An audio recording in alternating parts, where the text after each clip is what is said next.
Next cool thing that we do is these t-shirts. So if I can show you these t-shirts that we do for every one of our belt promotions, we give away these custom t-shirts. So this is an example of a person earning a yellow belt with a white stripe. So it's completely custom to your belt ranking system. It'll have whatever color. If you have a camo belt or whatever it is, it's going to be just like that on their t-shirt.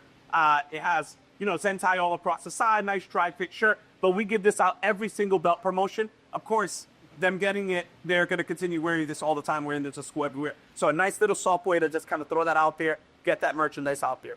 The next thing. And also, the names are on the sleeves. So this is a huge problem solver. If you are like my lovely husband who cannot remember the children's name, yes, and everybody's sir and ma'am, right? So it's just a very simple expression, but on his defense, we have 700 students. It's hard to remember every single child. So by having their name on the side, on the sleeve, it's so much easier to remember. I'm always walking on their left side, but why is he always walking on that side? Next thing, I'm sure you guys heard Google reviews. If you're not asking for Google reviews, you're missing out. It's huge. Google's going to rank you higher if you're there. Our schools all have, about 300 Google reviews. One of the things that people wait for is once they're a member and they're really happy to ask them for the Google reviews, we ask for Google reviews as soon as someone comes in for an intro. We have people leave us 5-star Google reviews that don't sign up with us. They're like, was this an awesome? I was like, yeah, we loved it. We can't sign up right now, stuff like that. But, would you leave us a Google review? Yeah, sure. I'll leave you at least a 5-star review. I just took a free class, right? So you'll be surprised how many people will leave you a 5-star review if you just ask. Yes, and just a suggestion in that sense is we always mention that we are a small business, and it's really important for us that families like yours are able to hear about the amazing program that we have. So when you say it like that, people don't think of you as this big company that you don't need this, but just by being able to say that, people identify with this. Listen, we're a small business and we depend on families like you spreading the word and letting people know about these awesome programs. And a huge also secret weapon we have is our students. Our students asking for it. If you have leaders in training, especially those are super cute, you can just use, they go around and say, did you love the class? That's fantastic. Well, would you mind giving us a 5-star review? They've never said no to our students. So these are some ideas. The last quick tip, the fourth tip is YouTube. A lot of people are not using YouTube as much as you can. A lot of the content, you take quick videos, put it up on YouTube Shorts. You'll be surprised. I walk around town. There's that video of me at the top. Is an old video, but I have police officers. I have everyone.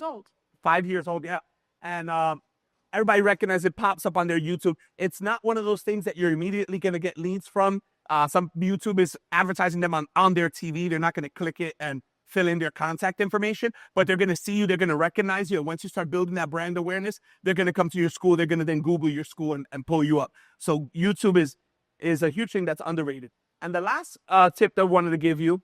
Yeah, so if you are in the United States, we celebrate on March 2nd, Dr. Seuss Day. Dr. Seuss is a huge children's author. And as an educator, this was something that it just made sense to me. But I realized a lot of martial arts schools did not know about this. So when you have such a hard time getting into some of the schools, during that week, they celebrate Read Across America. They're actually inviting guest readers. And guess who is that incredible community leader that could come in and read to your students? It's you. So just send an email the last week of February. Let the parents know, hey, I am filling in my agenda to read to your child's class. Let us know. You can bring your own book, or many times teachers already have the books there. Come in dressed in your uniform and read to the students. And it's just a soft way of connecting with the community. Secret tip on this one. One thing that we did is that we couldn't make it out to all the schools. I mean, we were fully booked for a month. Yes. Naomi and I just going to schools reading. There were some schools that were a little bit further out of the way. They heard about what we're doing. They were inviting us. We did a video recording. We set up a little website with us reading a book. And so many schools now have smart TVs and stuff. And then teachers they want to break, right? Like anybody who's going to read, even if you can't beat it, they'll play that video. And you tell them, hey, we can't make it out this year. Maybe next year we could get it. Try to book us early. But here's this link and you can use this in class. And now you are speaking. You can be there in your martial arts uniform, whatever. read the book, and they're Yes. playing this in their class. So you're reaching so many schools, so many classrooms without you even having to put the effort in going out there. So just take the time, record a nice video, make it generic for the class, reading a book. It doesn't have to be a martial arts book. Read something that teachers are going to appreciate, that they're going to like, that you read into their class is going to be super powerful. Yes, and as a teacher, I can say that, teachers love that things are already made for you. So if you want to bring it up to one next level, add a PDF that they can download as a follow-up to that book, which is what we did. You read the book, there's just a coloring sheet that says whatever message the book was about. If you're speaking about honor, respect, self-confidence, then just has a sentence. So the teacher is able to read the book, play it, and here's a copy that they can do. So they've already put this in their lesson plan. They just have to make copies. They will love you for it because you solved an hour of their lesson plan. So quick recap, we have the 360 photo booth, the custom t-shirts, Google reviews, use YouTube, and the Read Across America, and with the video. Did anybody get any little thing about that? Just nod, yeah, raise your hand, cool. All right. Second thing we want to talk about a little bit is our business structure that we developed. And I was just talking with Jen a little bit about this last night. Well, the way we do our profit sharing model. So it's part of the issues, right? You could do profit sharing, a percentage of the gross. But there's a problem with that. I think you guys all know, right? What happens if your net is not that high and then you put yourself upside down by giving bonuses based on that? Sometimes you could structure it really well. And I've seen schools do that. And, based on the growth of the gross, and you give a percentage of that. Sometimes it's just a one-time thing. And that works really well. But we wanted to do something different. We started looking at percentage of net. Percentage of net is even better, I would say. That was really good. The only issue I had with percentage of net is sometimes I want to change the color of my mats. I'm like, I don't like this black anymore. I want to go with gray mats. And I buy gray mats, and they're like, well, you just killed the net, and now the head instructor's like, I don't care about these gray mats. I want the black mats. So you kind of lose a little bit of that control of your business that you may want to have. It's going to affect them directly. So what we started doing is doing a pool of money, a percentage of payroll. So what we do is I decide what percentage of payroll do I want to go to EMA specifically. We have our admin that's separate. So in this case, we did 18%. You can pick whatever number. It doesn't have to be 18%. Wherever you are, it could be less, it could be more. 18% goes to EMA payroll. And I say, well, Peter, you are the head instructor, so your salary comes out of here. Also, Jen, who's your assistant instructor. Sorry, Jen. It's a great team. It's a great team. Her salary comes out of here. So he's getting visibility into that. So he's paying everybody off of this. Whatever is left and you don't use, so he gets to look at the gross. Here's the gross. Here's the 18% that you get in your pocket. Here's all the salaries that went out. Whatever is left at the end of the quarter, you get in the bonus. So now he wants to grow that gross, that revenue, in order to get that. But my payroll doesn't change. It's 18% no matter what. So I don't have to worry about that. What that does, it establishes ownership of Peter. Now, when he's going around and Jen is just like, on TikTok, making her latest TikTok video, he was like, hey, get to work, right? He's back because he's like, I'm not going to have this person working, not doing anything, if that's going to be coming out of essentially my bonus. If I just let you go, if you're not doing anything, go home and I get more money in my bonus. So they're looking at it that way. Or I'm looking at who else can I hire? This solved the problem for us. When we were looking at, we had head instructors and we have, multiple different schools. So we had some head instructors that said, I don't need that many assistants. Don't worry, give me a couple of storm team members. I can teach this whole class. Then on the flip side, we had other instructors that have a few helpers and they're like, oh, we need to hire someone else, sir. I can't run the class. I need another person. Anybody know what I'm talking about, right? So different people are going to run their classes differently. So what I said is like, okay, you know what? You decide. Hire less, hire more. Obviously, there is a layer of quality control that we step in for, and we're kind of coaching, advising. But if it's plus or minus one person, we give them that leniency, right? So they have a sense of control and say, hey, if you want to work really hard and work up a sweat up there and you're working with, and you need one less person on the mat, kudos to you, make that money, right? If you don't and you want to relax a little bit and just kind of like, hey, make sure you're doing this and you have enough staff, as long as you're paying for it out of the 18%, all good for me. So this is an amazing strategy that we've implemented. It's great for the ownership of the head instructor. It's great because they can make an unlimited amount of money as we go scaling it out. We paint that picture for them of how that goes. So the other thing I wanted to go into is what we do for our training and TAC development. Yeah, so when we have issues in our businesses, we either have a system problem or we have a people problem. And to me, that's really important that we always ask ourselves that, because many times we fall prey into this complaining of what's going on. So I always like to think about it, because we always bring that extreme ownership back to us. It's either a system problem or people problem. Which one of the two? Figure it out. We develop the system, we build the people. That's our job as the business owners. This is what we do. So one of the ways that we've been able to implement that, and obviously these are just tools, we want you to have them, and there's so many incredible minds here that can share with you what works for them. We realized that we were very proud of what we've built in terms of the culture of the community. However, our biggest competition, in quotation marks, right, was the people's financial habits. That was our biggest competition. We are so proud of what we've built. We have an incredible culture, and I'm sure you are. You are an amazing boss, and people love working for you. Can you tell the person next to you, like, you're an amazing boss, and people love working for you? Tell them that. Wake up. Tell them that. Amazing. You're an amazing boss, and people love working for you. They do. You are amazing, and people love working for you. But it doesn't matter how much you pay them if they don't have enough money.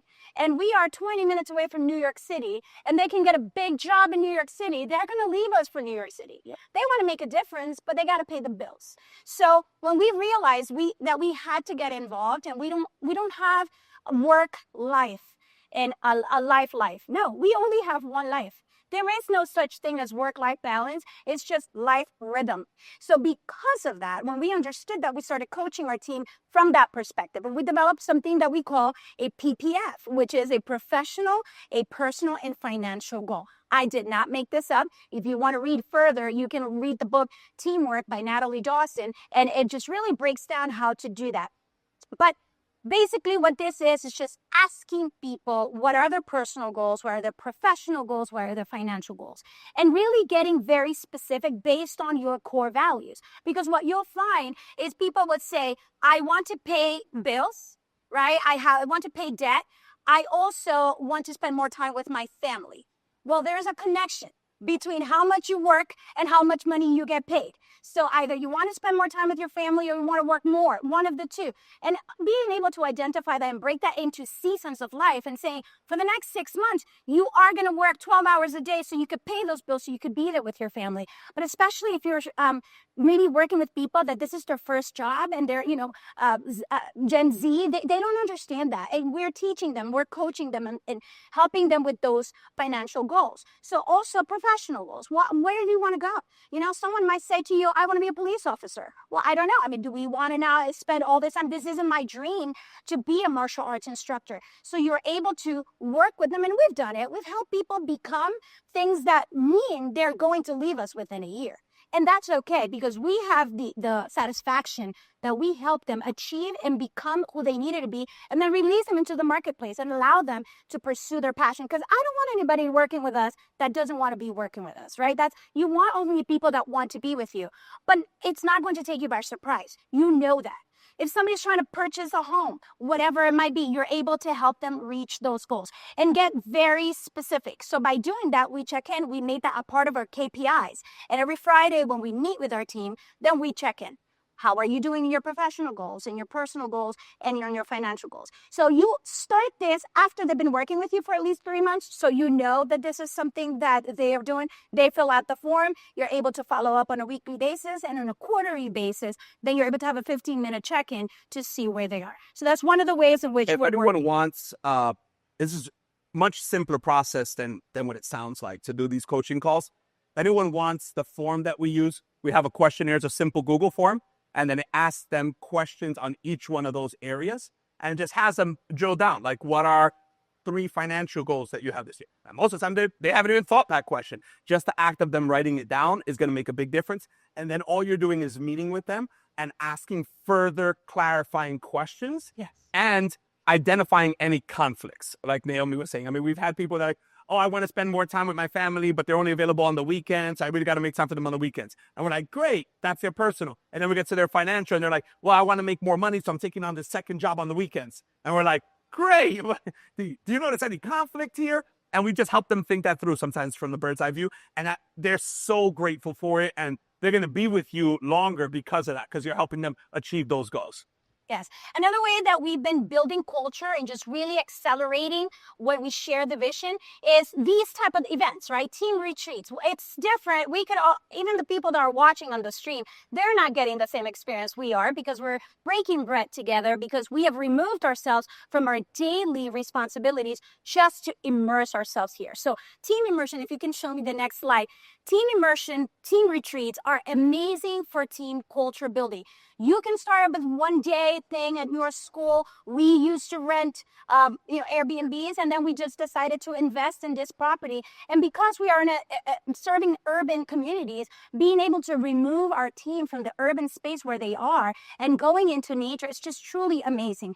So this is our team. We actually inaugurated the Zentai Way at our farm. So it's our own street. Listen, you get to do all the fun stuff, create that, but we're building within them. This is personal development. We're working within them, and we're also giving them the opportunity to share in the areas where they shine. The things that they've done well in their school, they also get the opportunity to share. We bring in some mental health experts. We bring some financial experts like Peter, who's going to be speaking later. And the team loves it, and they gain so much by sleeping in the same quarters, by sharing it, and being able to share a meal together. It really accelerates the culture. We've been really attaching them also to the space. So now we started during our black belt testing, all of the black belts, that one of the final things they do on the third day, we do a 3-day test, is they have to dig a big hole, which is a good workout, and plant a tree. And on that tree, we put a placard with their name on it. So it gets a placard, and that tree will forever be there with their name and date of when they got their black belt. So just cool things like that we're able to do and just really kind of build that culture is really special. And maybe you're sitting there thinking like, I don't know how to run a retreat. And maybe next year, Randy, we'll talk about how to do that, right?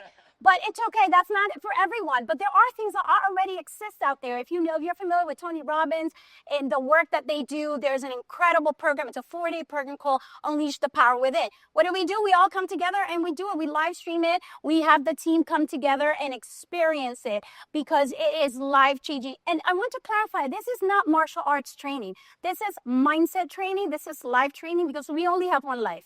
And you know that our businesses are only going to be as great as the psychology of the owner, as the psychology of the operators, because we can give you all these tips, we can give you all of these actionable items, and you sit there, I've done this, what are these kids talking about? And it's not going to work. Or you can just very enthusiastically go back and say, this is amazing, and I'm going to try it, because it's all about the mindset. Where focus goes, energy flows, right? So when there are people, whether it is John Maxwell, whether it is Entre Leadership by Dave Ramsey, these are all events that you could just literally purchase, and you could stay there and spend time with your team and be able to experience those activities. How many of you guys feel that you could maybe do a team retreat with your team, get them away? All you do is get a house. We did it even once at the school, right at the school. So that's amazing. The last thing we just want to share with